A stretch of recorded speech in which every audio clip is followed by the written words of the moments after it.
Hello, and welcome back to the Awe Podcast. This is a season of belonging, and so we start with differentiating what belonging feels like, right? By putting in the fitting in aspect in there. And then we go to this idea of a building block for belonging, and that's connection. I can remember it so vividly. Sitting in 6th grade, I'm in class, and you know what happens to boys when they get to 6th grade, right? They learn that they need to use deodorant, and all this fun stuff happens. Yeah.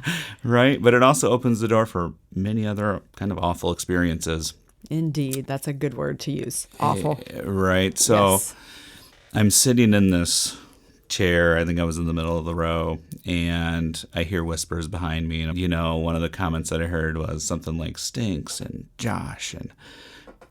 And I was a kind of a bigger kid back then, and I really slimmed down in middle school. But at that moment, right, you're just like, what am I supposed to do, right? Mm-hmm. This is who I am. I'm trying. Maybe I'll just put more deodorant on, or maybe, I don't know what to do, right? Right. But I feel empty and lonely because I think being liked is really important at that time, right? So and important. Especially in that moment, right? Yes. Sitting in that chair and just thinking, oh, I can't wait till this day is over. Mm-hmm. I just want to get home. And so getting off the school bus, right, you still have these feelings that you've been hanging on to, and you don't want to externalize them when you're in that moment, right? Because then you're going to get made more fun of. Mm-hmm. So then you get home, and it was a place where I could feel accepted, and you can express some of these feelings and things like that. But you still feel those feelings. But the difference is you're accepted. And it's a place where we can go through those feelings. We can go through the highs and lows. We can process with a safe person, right? Yes. And sometimes we don't have that safe person at home. But if you're feeling this way, it's important to ask some sort of professional in your life. Go to a teacher that you trust. Go to your doctor. Go to, if you know a therapist. Those people will help you connect with other people. Yeah. Because that loneliness drives a lot of negative self-talk. It leads us to depression and anxiety. And that moment in that chair, boy, I tell you what, I wish I knew some of the skills that I do today. And I wish I knew I was going to be okay. Oh, yeah. Because you don't know that. Yeah. You think, oh boy, here goes. Here's the rest of my life. I'm going to be hated and isolated. And that's not true. But there you are, a lack of connection, feeling like you don't belong, and how it just rips you apart inside. Yeah. But to find that place where you can be accepted and belong is so powerful. And we hope that we can make this place, this podcast, be that place for you to say, hey, if you need to go get help, let us be your resource. Let us get you there. Let us help you get there. And that's our mission for this whole podcast, just to help people on a different platform. Yes. Yes. But that's what it feels like. That's what the lack of connection feels like versus that fulfilling, healthy connection, what's built to belonging. Mm-hmm. Yeah. Yeah. And I've shared before that that I see a therapist and how powerful that relationship and that connection has been for me, but it didn't start out that way. The beginning of my journey in terms of finding my therapist was I was seeking a safe place, but I think over that journey, because I've had a total of 4 therapists.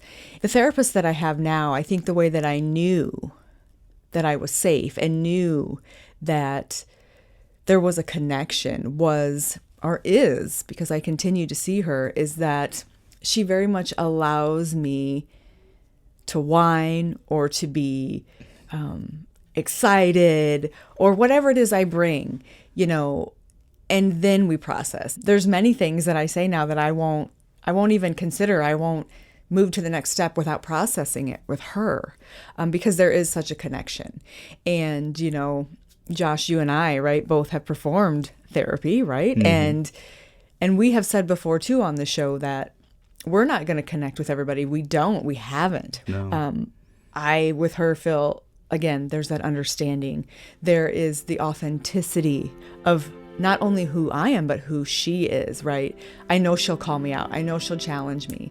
And that's very important in terms of that connection. And it's something that I seek and I continue to return to her for. Right. Yeah. Yeah. You're listening to the Awe Podcast.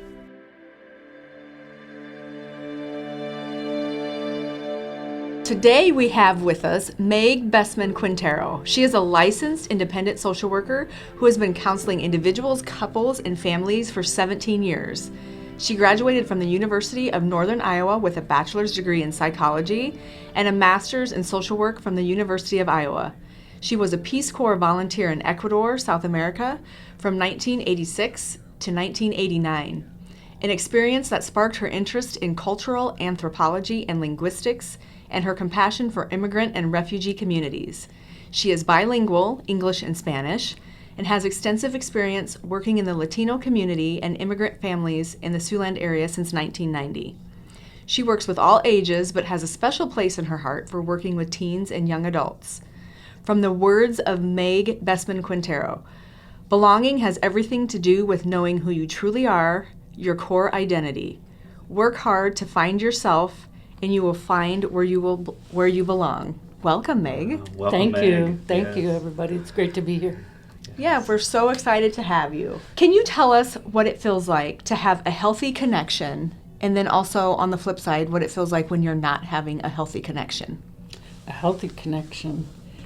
Well, I think I can think back to probably my teenage years, like 12 or 13, and say just that desire to belong somewhere and that make that connection with someone is not always easy. I think that's maybe one of the first ages, and probably in elementary as well. I mean, elementary kids want to have a group on the playground, right? You want to have somebody to play with. You don't want to be just standing there. Yeah.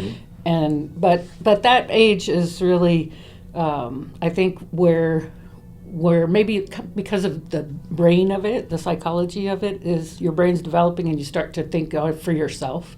When you start thinking for yourself, some of the connections that maybe your family has made for you don't always fit anymore. You start to wonder, like, am I really that, or am I this, or do I belong? You know, our parents give us this box of values and customs, traditions. All those things are kind of handed to us.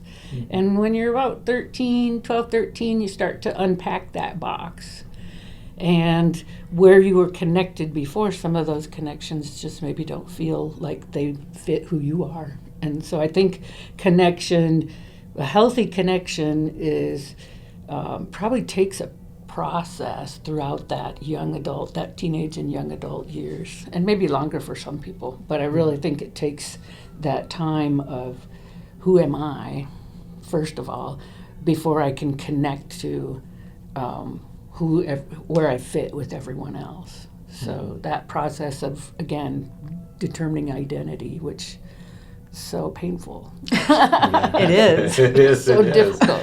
It's not easy work, but one of the things that's related to this, we're talking about connection and belonging.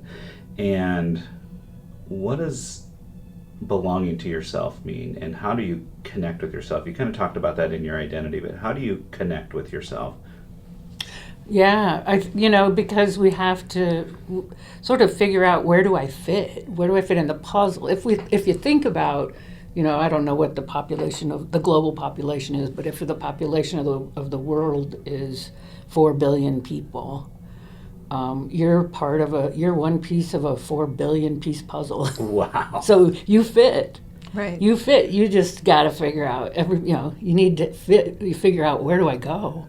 Where do I fit into this big picture? And if you're part of a congregation, or if you're part of a community, or if you're part of any social group that you choose to belong to, however many people are in that group, you're a piece of that group. You're a piece of that puzzle. And if you're, I don't know how to say it, but if you're not there and you belong there, then something's missing from that group. You're missing from that group. Because that part of belonging. I think sometimes we just try so hard to belong to something, just the longing to make that connection with a group. And I think part of your identity is realizing that my unique identity fits into a puzzle somewhere. Right. I'm going to look for, and that's the work that we need to do. When I said you need to work on figuring out your identity, we have to work at it. A lot of times we're just worrying and fretting that I don't belong anywhere, that nobody wants me, or that there's no one like me, or there's no place where I can be. But even as a unique puzzle piece that you become in the world, or in your wherever you're at, it's not complete without you. Right. So it's starting to believe in yourself is part of that process, I think, to know that you are someone that's important.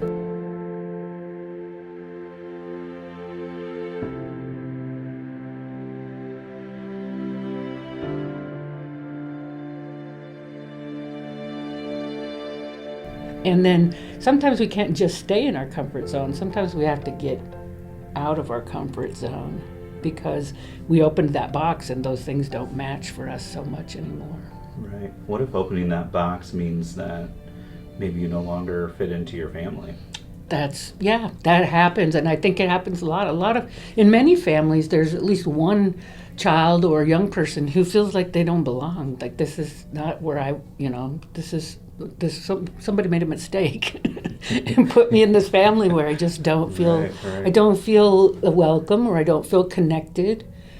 And so, and that, there's a part of that in when we talk about mental health and we talk about secure attachment. Mm-hmm. Sometimes in early childhood and infancy, an attachment to your caretaker gets broken. Mm-hmm. And whether it's by a death or a separation or something, and then that person may struggle with attaching securely to anyone later in their life, and certainly through adolescence, is not trusting people. One of those things is we have to work on trust and developing trust.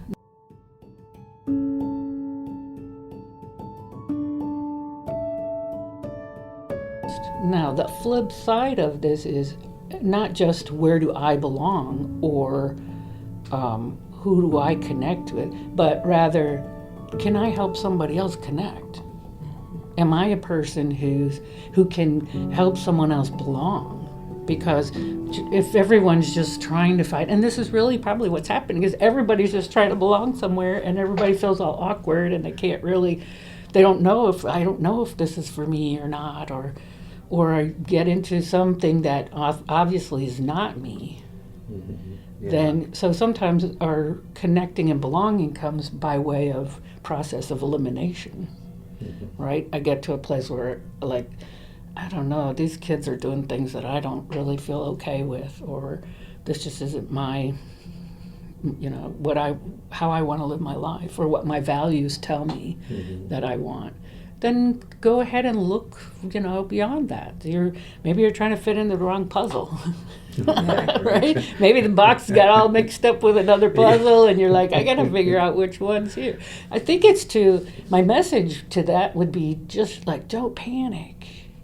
Don't panic, and try not to get all of that anxiety going, because anxiety is a real thing. It's a very mm-hmm. real thing, especially for young people in today's society. Yeah. It's just very... Yeah, and you speak about anxiety, and with the pandemic, right? Mm-hmm. There was this loss of connection, if you will, because we had to shut in for a while, and so we saw a rise in anxiety and depression and other mental health issues, and this is all related to that lack of connection. So, what are your thoughts on this, specific to the pandemic? Well, I don't think.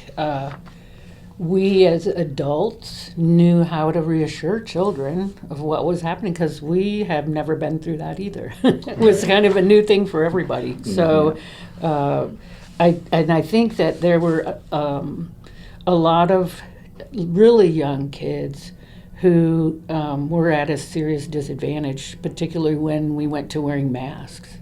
Because I've worked with, some of the kids in the lower elementary grades who started school and never saw the bottom half of somebody's face. And there's so much of our social understanding is based on facial expressions and the use of your, reading something, reading nonverbals. And I think that was almost 2 years, well, a year and a half, and some kids didn't go back until, late into that second year. And so if you were a kindergartner in 2020, starting in 2020 in the fall, you don't even know what facial expressions look like at school, not at school, or if the teacher's trying to give, tell you or teach you something. So some of the early social learning was pretty, I would say, seriously disrupted for younger kids. And then for working with teens, some of the teens that I worked with, some of the anxious teens that I worked with, or the socially anxious teens, the mask for them was the greatest thing. They didn't want to take it off. Yeah, and they still wear it today. Yeah. They didn't want to take it off. They were like, I'd just rather wear a mask all the time. Right. Which is pretty telling, and it's also kind of symbolic of wearing a mask, when we come back to talking about your authentic self. Right. It's like, and your identity and who you are. It's like, you want to wear a mask. And I would say is, don't be afraid to discover who you are. Don't be afraid to look into yourself and find what really interests me, what really strikes that in me. Right. It doesn't have to become your profession. I think sometimes we think whatever somebody really loves, it has to become their profession. Right. I mean, when I said in my introduction, I love cultural anthropology. Now, when I was going to for my undergrad, I was, going for I was going for psychology for my major and Spanish as a double major, but I really wanted to do anthropology. And I loved the anthropology classes. I loved to understand how a culture develops and that's that box that you get, Right. Either a familial culture or a national culture, whatever it is that's the box, comes with all the instructions, and it tells you this is how this works and that's how that works. And so that's when I was in the Peace Corps and I went to live in another country where the rules are all different. Yeah. Right. And that makes me very, very empathetic to, and empathetic to the immigrant experience or refugee experience, because it's regardless of what caused you to immigrate or to migrate, the landing here and trying to figure out how does this work? How does this even work? Right. Those are things where if you grow up in a particular culture, you don't even know what someone's struggling with, because we don't struggle. We have a context for everything. Right. But when you go into a culture distinct from your own, you have no cultural context. Right. And you need a lot of information to be able to function well and not look foolish or to not actually, I don't know, fail necessarily, but again, to belong, Right. to come to belong there and feel comfortable there. Right. And that's, just the difference between, or the idea of acculturation or accommodation, where I accommodate to live in a culture, but it isn't really, I don't really take it on as mine. And acculturating is actually then integrating some of the things from that culture into who you are. And that's, again, about connecting and belonging.